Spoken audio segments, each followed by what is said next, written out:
അപ്പം ഞാൻ ലാലേട്ടനുമായിട്ട് add work ചെയ്തിട്ടുണ്ട്, അമിതാഭ് ബച്ചനുമായിട്ട് ആഡ് വർക്ക് ചെയ്തിട്ടുണ്ട്, ഐശ്വര്യ റോയി ആയിട്ട് വർക്ക് ചെയ്തിട്ടുണ്ട് ആഡ്. ആക്ച്വലി അതിനകത്ത് അഭിനയിക്കേണ്ടിയിരുന്നത് ഇപ്പോഴത്തെ മലയാളത്തിലെ വലിയ ഹീറോ. അപ്പോൾ സൂര്യയോട് ഞാൻ സംസാരിച്ചു, സൂര്യ ഓക്കെ പറഞ്ഞു. അപ്പോൾ എനിക്ക് സത്യം പറഞ്ഞാൽ ഈ സൈഡ് ഞാൻ നോ പറയേണ്ടി വന്നു. ആ സമയത്താണ് ഞാൻ ജ്യോതിക അവിടെ കാണുന്നത്. നീ എന്ത് പണിയായത്, എനിക്ക് തരാതെ നീ റാണി മുഖർജിക്ക് കൊണ്ട് കൊടുക്കുന്നത് എന്തിനാ, will do it in Tamil. അപ്പം ഞാൻ ഇതുപോലൊരു ഇതിൽ ഇങ്ങനെ ഇരിക്കുകയാണ്, ഷി വാസ് സിറ്റിംഗ് ഹിയർ. എൻ്റെ ഇവിടെ ഇങ്ങനെ കായ് വെച്ചിട്ട്, എന്നോട് പറയാ കഥ എന്താന്ന് പറഞ്ഞു, എന്നോട് പറഞ്ഞില്ലല്ലോ, അങ്ങനെ പറഞ്ഞു. മലയാളത്തിൽ നിന്ന് ഈ പറഞ്ഞ പോലത്തെ ഒരു വേണ്ട റെക്കഗ്നീഷൻ കിട്ടിയിട്ടില്ല എന്ന് മാമിന് ഫീൽ ചെയ്യുന്നുണ്ടോ? ഞാനില്ല, ആ പന്തയത്തിൽ ഞാൻ ഒരിക്കലും ഓടിയിട്ടില്ല. അപ്പോൾ ഇവിടെ വിജയിക്കുന്നവർക്ക് എന്ന് പറഞ്ഞാൽ എവറി ഫ്രൈഡേ ഓരോരുത്തർ ജനിക്കുകയാണ്. എന്നോട് ആദ്യം കണ്ടപ്പോഴേ പറഞ്ഞു, you are going to work with a difficult lady in the world എന്ന് പറഞ്ഞു. Meet my husband mister Amitabh Bachchan എന്നിങ്ങനെ തമാശയോടെ പറഞ്ഞു. അപ്പം പുള്ളി ഇങ്ങനെ വന്ന് എല്ലാവരെയും തൊഴുതു. അപ്പം പുള്ളിക്കാരൻ എന്നെ നോക്കി ചിരിച്ചു. We know each other. ആ സെറ്റിലുണ്ടായിരുന്ന ഇവരൊഴിച്ച് ബാക്കി എല്ലാവരും എൻ്റെ കൂടെ ഫോട്ടോ എടുത്തു.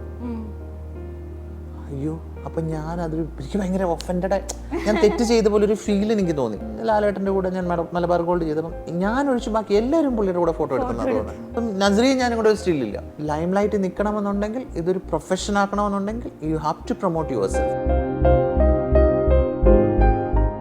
Hi, hello and welcome to Kaumudi movies. It's me Archana Taj. ഇന്ന് എനിക്കൊപ്പം ജോയിൻ ചെയ്യുന്നത് ഡയറക്ടർ രേവതി എസ് വർമ്മ. നമസ്കാരം മാം. എനിക്ക് തോന്നുന്നു 14ാമത്തെ വയസ്സ് തൊട്ട് സ്റ്റാർട്ട് ചെയ്തൊരു ജേർണിയാണല്ലേ മാമിൻ്റെ? അല്ലേ, 14ാമത്തെ വയസ്സ് തൊട്ട്. അപ്പോൾ ഒരു വലിയ ജേർണി ആണ്. ഇപ്പോൾ ഈ വലയം എന്ന മൂവി വരെ എത്തി നിൽക്കുകയാണ്. എന്താണ് മാമിന് ഇപ്പോൾ തോന്നുന്നത് ആക്ച്വലി? ശരിയാണ്, 14 വയസ്സിലാണ് ഞാൻ ഈ ഇൻഡസ്ട്രിയിൽ ആദ്യമായിട്ട് എൻ്റേതായ എന്തെങ്കിലും ഒന്ന് ചെയ്യുന്നത്. എന്ന് പറഞ്ഞാൽ ഒരു അഡ്വർടൈസ്മെൻറ്റിന് ടാഗ് ലൈൻ എഴുതിയാണ് ഞാൻ തുടങ്ങുന്നത്. അത് നമ്മുടെ ഒരു ഫാമിലി സുഹൃത്ത് നടത്തുന്ന അഡ്വർടൈസിങ് ഏജൻസി, അവിടെ ഞാൻ പോകാറുണ്ടായിരുന്നു സാറ്റർഡേയ്സിലൊക്കെ. ഹാഫ് ഡേ ആണ് അപ്പം പോകും. അപ്പോൾ ഭയങ്കര ടെൻഷനിൽ അവർ ഇങ്ങനെ ആലോചിച്ചുകൊണ്ടിരുന്നത്. അപ്പോൾ അന്ന് കുട്ടിയായിരുന്ന ഞാനിങ്ങനെ ചോദിച്ചു എന്തായിരുന്നു. അപ്പോൾ അവരത്ര സീരിയസ് ആയിട്ട് എടുത്തില്ല. So they told me like this is ആണ് അവരുടെ ഈ ടെൻഷൻ എന്താണെന്ന് അവർ പറഞ്ഞു. ഞാനൊരു ടാഗ് ലൈൻ കൊടുത്തു, ഗെറ്റ് ഇംപ്രസ്ഡ് എന്ന്. അപ്പോൾ അതൊരു അയൺ ബോക്സിൻ്റെ ടാഗ് ലൈൻ ആയിരുന്നു. അവർ പെട്ടെന്ന് അത് പോസിറ്റീവായിട്ട് എടുത്ത് പ്രസൻറ്റ് ചെയ്തു, അപ്രൂവ് ചെയ്തു. അതൊരുപാട് ആഡ്സിൽ വന്നു. അതിനാണ് ആ പ്രാവശ്യം റാപ്പ് അവാർഡ് കിട്ടിയത്. അന്ന് എനിക്ക് അങ്ങനെ ഒന്നും തോന്നിയൊന്നുമില്ല. ഞാനിതിലേക്ക് എൻ്റെ ഇഷ്ടമുള്ള ഒരു പ്രൊഫഷൻ ഇത് തന്നെയാണ്, ഇത് തിരഞ്ഞെടുക്കാൻ വേണ്ടി തന്നെയാണ് എനിക്ക് തോന്നുന്നു ഒരു 10 വയസ്സ് മുതൽ ഞാൻ ആഗ്രഹിക്കുന്നത്. മാമിൻ്റെ ആദ്യത്തെ മൂവി സംഭവിക്കുന്നത് എങ്ങനെയായിരുന്നു? എൻ്റെ ആദ്യത്തെ മൂവിയിൽ എനിക്ക് ഒരു പ്രശ്നം ഉണ്ടായില്ല എന്നുള്ളതാണ്. ഇപ്പോൾ ഈ ചോദ്യം ചോദിച്ചില്ലേ, ഓഫർ ഇങ്ങോട്ടായിരുന്നു വന്നത്.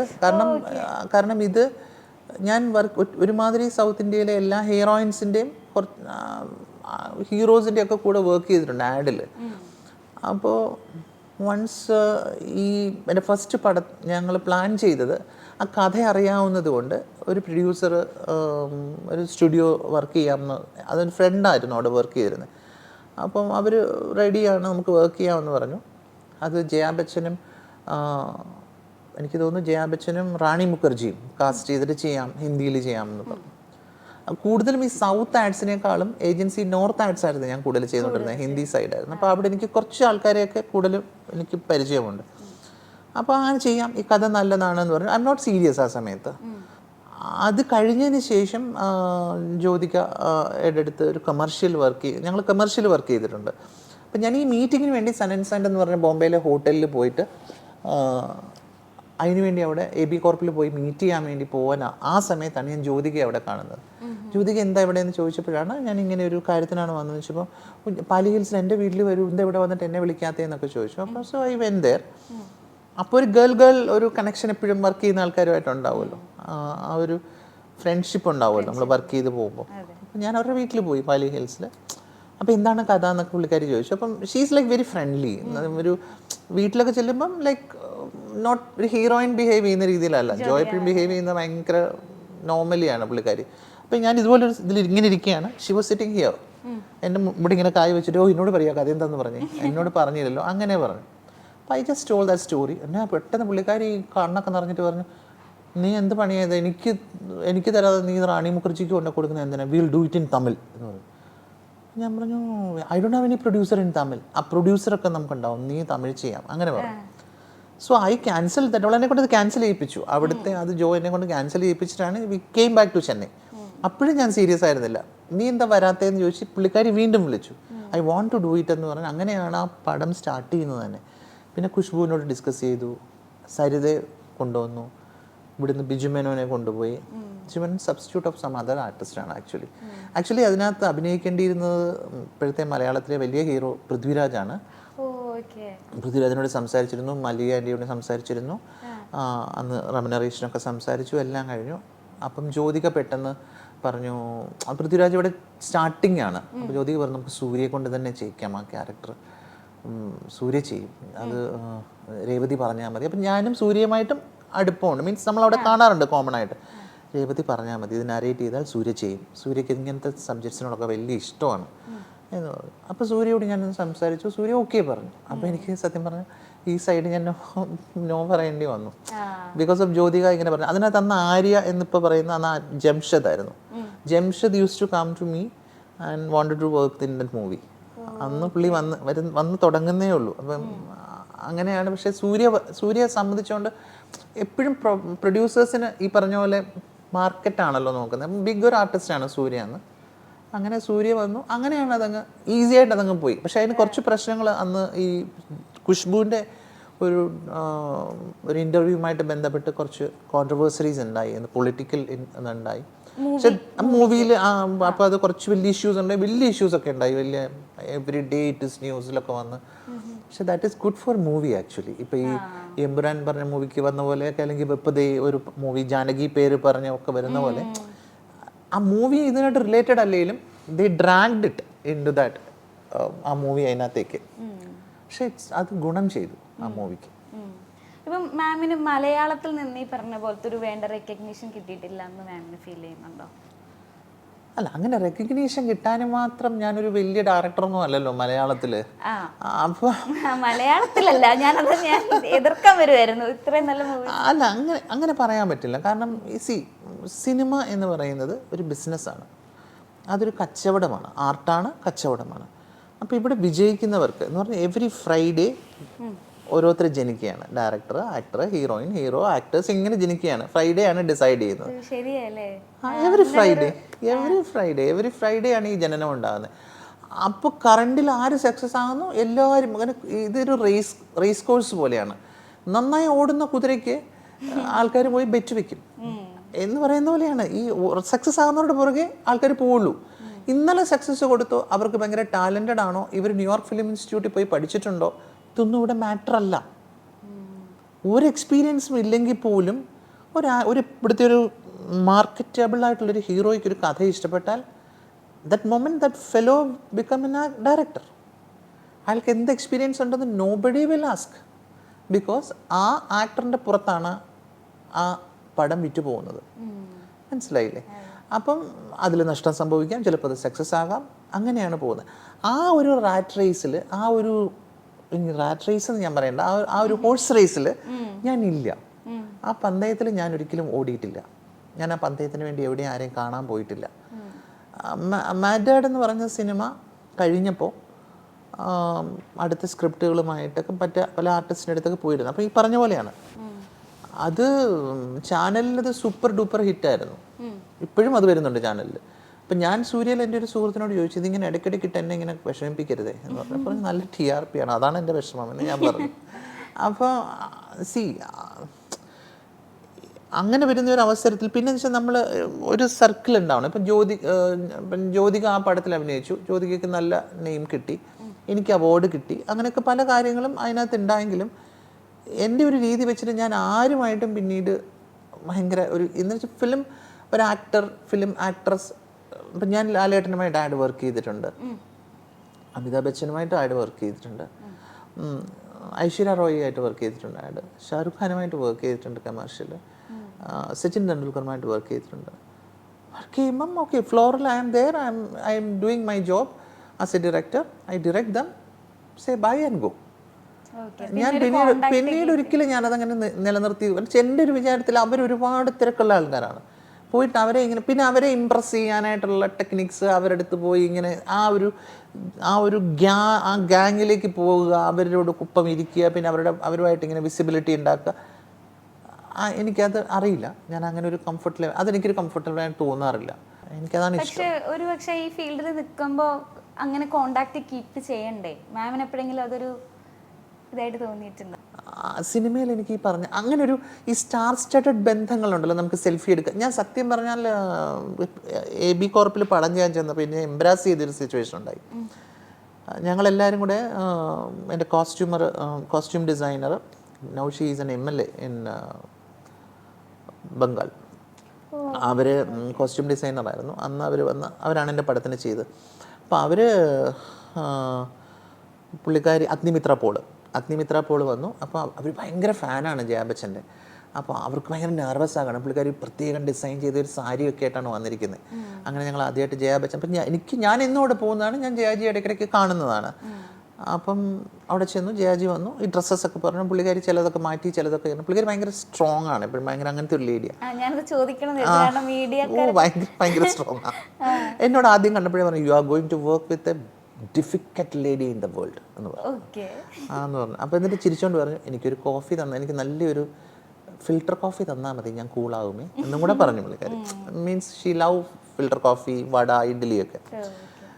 അപ്പോൾ പുള്ളിക്കാരി അപ്പോൾ അങ്ങനെ അദ്ദേഹം വന്നു, സംസാരിച്ചു. ഞങ്ങൾ അവിടെ ഇങ്ങനെ ഇരിക്കുകയാണ്. അപ്പം ഇവരുടെ ജിം ഇതിൻ്റെ മേളിൽ തന്നെയാണ്, ഈ ഓഫീസ് ബിൽഡിങ്ങിൻ്റെ മേളിലാണ്.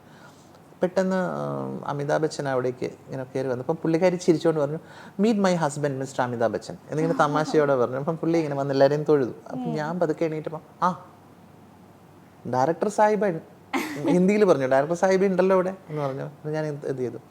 അപ്പോൾ പുള്ളിക്കാരൻ എന്നെ നോക്കി ചിരിച്ചു. വി നോ ഈച്ച് അതർ എന്നിങ്ങനെ ആദ്യമേ ഇങ്ങനെ പറഞ്ഞു. അപ്പം ഞാനിങ്ങനെ അവിടെ ചിരിച്ചുകൊണ്ട് എണീറ്റ് നിന്നു. അപ്പോൾ ഫോട്ടോ എടുക്കാനായിട്ട് ഈ അഗ്നിമിത്ര പോൾ പെട്ടെന്ന് ഒരു ഫോട്ടോ എടുക്കാൻ സർ പ്ലീസ് എന്ന് പറഞ്ഞിട്ട് ഇങ്ങനെ നിന്നു. അപ്പം ഫോട്ടോഗ്രാഫർ വന്നു. അപ്പം അവർ ഫോട്ടോഗ്രാഫറുമായിട്ടാണ് വന്നത്. അപ്പം ആ ഫോട്ടോ എടുക്കാൻ വന്നപ്പോൾ ഞാനും പതുക്കെ ഇങ്ങനെ വന്ന് സൈഡിലോട്ട് നിന്നു. You will take photograph and all എന്നോട് ചോദിച്ചു. അപ്പം ഞാൻ പറഞ്ഞു, എനിക്കെന്താ പറയേണ്ടതെന്ന് അറിയത്തില്ല. രാവിലെ വന്നു, കറക്റ്റ് അവിടെ വന്നു. ഞാൻ വന്നപ്പം ഡയറക്ടർ അവിടെ ഉണ്ട്, എൻ്റെ അടുത്ത് വന്ന് നറേറ്റ് ചെയ്തു, പോയി. പിന്നെയും വന്ന് നറേറ്റ് ചെയ്തു, പോയി. എല്ലാം കഴിഞ്ഞപ്പം താങ്ക് യു സർ എന്ന് പറഞ്ഞിട്ട് ഒരൊറ്റ പോക്കങ്ങ് പോയി. ഫസ്റ്റ് ടൈം എൻ്റെ ഹിസ്റ്ററിയിൽ, എൻ്റെ ജീവിതത്തിൽ ഒരാൾ എൻ്റെ അടുക്കൽ നിന്ന് ഒരു ഓട്ടോഗ്രാഫ് വാങ്ങിക്കാതെ പോയി, ഒരു ഫോട്ടോ എടുക്കാതെ പോയി. ആ സെറ്റിലുണ്ടായിരുന്ന ഇവരൊഴിച്ച് ബാക്കി എല്ലാവരും എൻ്റെ കൂടെ ഫോട്ടോ എടുത്തു. അയ്യോ, അപ്പം എനിക്ക് ഭയങ്കര ഒഫൻഡഡ്, ഞാൻ തെറ്റ് ചെയ്ത പോലെ ഒരു ഫീൽ എനിക്ക് തോന്നി. ഞാൻ പറഞ്ഞു, സാർ അന്ന് എനിക്ക് പെട്ടെന്ന് ആ ക്യാനുമായിട്ട് പോകണമായിരുന്നു പ്രോസസ്സ് ചെയ്യാൻ, അതുകൊണ്ടാണ് ഞാൻ ഓടിപ്പോയത് എന്ന് പറഞ്ഞു. കാരണം എനിക്കത് പറഞ്ഞു കൊടുക്കണമായിരുന്നു, DOP വേറൊരു സ്ഥലത്തേക്ക് പോകുമായിരുന്നു എന്ന് പറഞ്ഞു. ഓക്കെ പക്ഷേ എനിക്ക് ഭയങ്കര അതിശയമായിരുന്നു അതെന്ന് പറഞ്ഞു. അപ്പോൾ എനിക്കത് ഞാനതങ്ങനെ ചെയ്തത് തെറ്റായോ എന്ന് എനിക്കൊരു അങ്ങനെ അദ്ദേഹം അത്രയും വലിയ ആളല്ലേ, നമ്മൾ അക്നോളജ് ചെയ്യണമല്ലോ. ചെയ്യാത്തത് ഒരു കുഴപ്പമായോ എന്നെനിക്ക് അന്ന് തോന്നിയിരുന്നു. പക്ഷെ പിന്നെ ഇത് തന്നെ ഞാൻ റിപ്പീറ്റ് ചെയ്തു. ലാലേട്ടൻ്റെ കൂടെ ഞാൻ മലബാർ ഗോൾഡ് ചെയ്തപ്പം ഞാൻ ഒഴിച്ച് ബാക്കി എല്ലാവരും പുള്ളിയുടെ കൂടെ ഫോട്ടോ എടുക്കുന്നതാണ് തോന്നുന്നത്. ഞാൻ എടുത്തോന്ന് എനിക്ക് സംശയമുണ്ട്. ഇല്ല, എടുത്തിട്ടില്ല. ഞാൻ ആ സമയത്ത് മറന്നുപോകും. എന്തിന് ജൂൺ 6 ഇത്രയും ഒരു ഫുൾ പടം ജ്യോതികയുടെ കൂടെ ചെയ്തിട്ട് ഞാനൊരു പടം എടുത്തിട്ടില്ല. ജ്യോതിക ഞാനോടൊരു സ്റ്റില്ലുണ്ടെന്ന് ജ്യോതി എപ്പോഴും പറയാം, അതിനോട് സ്റ്റില്ലില്ല. ഖുഷ്ബു ഞാനൊരു സ്റ്റില്ലില്ല. ബിജു മേനോട് ഞാനും കൊണ്ട് സ്റ്റില്ലില്ല. അങ്ങനെ ഇപ്പം നസ്രിയ ഞാനും കൂടെ ഒരു സ്റ്റില്ലില്ല. She was there in 45 days in my set, in my flat ഒക്കെ ഉണ്ടായിരുന്നു. ഇല്ല, അതല്ല നമ്മുടെ പ്രയോറിറ്റി എപ്പോഴും. അപ്പം ഞാൻ അങ്ങനെ ഒരു എന്താ പറയുക, അത് ഇപ്പോഴത്തെ കാലത്ത് വളരെ ഇമ്പോർട്ടൻ്റ് ആണ് കേട്ടോ, വളരെ ഇമ്പോർട്ടൻ്റ് ആണ്. ഞാനത് പുതിയ കുട്ടികളോട് അത് എന്നെ ഫോളോ ചെയ്യല്ലേ എന്നേ ഞാൻ പറയത്തുള്ളൂ. ഇറ്റ് ഈസ് വളരെ ഇമ്പോർട്ടൻ്റ് ആണ്. നമ്മൾ ലൈം ലൈറ്റ് നിൽക്കണമെന്നുണ്ടെങ്കിൽ, ഇതൊരു പ്രൊഫഷൻ ആക്കണമെന്നുണ്ടെങ്കിൽ you have to promote yourself. Nobody will promote yourself. അതുണ്ട്, ഇല്ലെന്ന് ഞാൻ പറയുന്നില്ല, അതുണ്ട്, 100% ഉണ്ട്. മാം, കുറച്ചധികം സമയം നമ്മൾ സംസാരിച്ചുകൊണ്ടിരിക്കുന്നു. ഈ വിലയും റിലീസ് ആയിരിക്കുകയാണ്. എന്താണ് മാമിന് ഇതുവരെ കണ്ടിട്ടില്ലാത്ത പ്രേക്ഷകരോട് എനിക്ക് പറയാം? ഒരുപാട് നന്ദിയുണ്ട് എനിക്ക്. കണ്ടിട്ടുള്ള പ്രേക്ഷകരെന്ന് പറയുമ്പം ആർക്ക് വേണ്ടിയിട്ടാണോ നമ്മൾ ആ സിനിമ എടുത്തത്, അവർ ഫൈനലി അക്നോളജ് ചെയ്യുന്നുണ്ട്, അവർ വന്ന് കാണുന്നുണ്ട്, അവർ കാണാൻ വേണ്ടി പ്രൊഡ്യൂസറെ അപ്പോൾ സ്കൂളുകളിൽ നിന്ന് അപ്രോച്ച് ചെയ്യുന്നുണ്ട്, എന്നെ അപ്രോച്ച് ചെയ്യുന്നുണ്ട്. അവർക്ക് ഈ സിനിമ കാണണം, ഏത് തിയേറ്ററിലാണുള്ളത്, ഞങ്ങളുടെ സ്കൂളിൽ നിന്ന് 3000 കുട്ടികളുണ്ട്, 2000 കുട്ടികളുണ്ട്, അതിൽ ഇത്ര കുട്ടികൾ വരുന്നുണ്ട് എന്നൊക്കെ പറഞ്ഞിട്ട് അവർ അപ്രോച്ച് ചെയ്യുന്നുണ്ട്. അപ്പം കഴിഞ്ഞ ദിവസം ആയതും ഒരു ഓൺലൈൻ മീഡിയ ഇട്ടിരിക്കുന്ന കണ്ടിരുന്നു, മൈ ഡിയർ കുട്ടിച്ചാത്തിന് ശേഷം സ്കൂളുകളിൽ നിന്ന് ഇങ്ങനെ വന്ന് പടം കാണിക്കുന്നു എന്നൊക്കെ പറഞ്ഞിട്ട് കണ്ടിരുന്നു ഞാൻ. യെസ്, അങ്ങനെ ആരാണോ അത് കാണേണ്ടത്, കുട്ടികൾ, രക്ഷകർത്താക്കൾ, അധ്യാപകർ, അവരാണ് അത് കാണേണ്ടത്. നമ്മൾ ഇന്ത്യൻ ഓഡിയൻസ്, നമുക്ക് എന്താ വേണ്ടത് അതാണ് ഇവിടെ വിളമ്പുന്നത് എന്ന് മാത്രമേ ഉള്ളൂ. നമ്മുടെ ഫോണും നമുക്ക് അങ്ങനെയാണ് തരിക. നമ്മൾ ഇന്നിപ്പോൾ ഒന്ന് പിന്നെ എക്സാമ്പിൾ, നമ്മൾ ഇന്ന് വെറുതെ ഒന്ന് ടൈപ്പ് ചെയ്ത് നോക്കി, നമുക്കൊരു സാധനം വാങ്ങിക്കാൻ വേണ്ടി നമ്മൾ ടൈപ്പ് ചെയ്യുന്നു. എക്സാമ്പിൾ ഒരു ഡ്രസ്സ് വാങ്ങിക്കാൻ, നമ്മൾ ഇൻസ്റ്റ എടുത്താലും ഫേസ്ബുക്ക് എടുത്താലും ഗൂഗിൾ എടുത്താലും എവിടെ പോയാലും that ads will follow us എന്ന് പറയുന്ന പോലെയാണ് നമ്മളൊരു പറഞ്ഞാലും മതി, അതത് ക്യാച്ച് ചെയ്യുന്നുണ്ട്. അപ്പം ഞാൻ എപ്പോഴും ആൾക്കാരോട് പറയും, നിങ്ങൾ ഈ ബെഡ്റൂമിലൊക്കെ ഫോൺ ഓൺ ചെയ്ത്, പ്രത്യേകിച്ച് എസ്പെഷ്യലി ആപ്പിൾ ഫോണൊക്കെ വെച്ചിട്ട് ഡ്രസ്സൊന്നും മാറരുത്, ആണായാലും പെണ്ണായാലും. The camera is capturing everything, it is truth. ആദ്യം ഞാൻ വിശ്വസിച്ചിരുന്നില്ല അത്. അപ്പോൾ ആപ്പിളിൽ തന്നെയുള്ള എൻ്റെ ഒരു friend, they said it is totally capturing. നമ്മുടെ ഡയലോഗ്സ് അത് ക്യാപ്ചർ ചെയ്യുന്നുണ്ട്, നമ്മുടെ വിഷ്വൽസ് അത് ക്യാപ്ചർ ചെയ്യുന്നുണ്ട്, പക്ഷെ അവരത് പുറത്തു വിടുന്നില്ല എന്ന് മാത്രം. ഓൾവേസ് ഇറ്റ് ഈസ് വർക്കിംഗ് എന്നാണ് പറയുന്നത്, അത് ക്യാപ്ചർ ചെയ്യുന്നതെന്നാണ് പറയുന്നത്. ആപ്പിളിനെ പറ്റി എൻ്റെ അടുത്ത് പറഞ്ഞത്, മറ്റു ഫോണും അത് ചെയ്യുന്നുണ്ടോ, അവരത് പുറത്തു വിടുന്നില്ല എന്ന് മാത്രമേ ഉള്ളൂ. പുറത്തു വിട്ടാൽ പലരും നാണം കെട്ട് പോകത്തില്ലേ, ഇത് അതിനെ വെച്ചിട്ടല്ലേ എല്ലാം ചെയ്യുന്ന ആൾക്കാർ. അപ്പം ഇത് ഇങ്ങനത്തെ കുറേ കാര്യങ്ങളാണ് ഈ സിനിമ കൊണ്ട് നമ്മൾ പുറത്തേക്ക് എന്തുദ്ദേശിച്ചോ അത് കുറച്ചൊക്കെ ആൾക്കാരിൽ എത്തുന്നുണ്ട്. ഓക്കെ മാം, അപ്പോൾ എന്തായാലും സന്തോഷം മാമിനെ കാണാൻ പറ്റിയതിലും. കുറേ അധികം ചോദിക്കാനുണ്ടായിരുന്നു, പക്ഷെ നമുക്ക് കുറച്ച് തിരക്കുള്ളത് കൊണ്ട് നമുക്ക് വേഗം വൈൻഡപ്പ് ചെയ്യേണ്ടതാണ്. So thank you so much. നമുക്ക് ഡീറ്റെയിൽ ആയിട്ട് ഒരിക്കലും ഇരിക്കാം. Thank you for this interview to Kaumudi.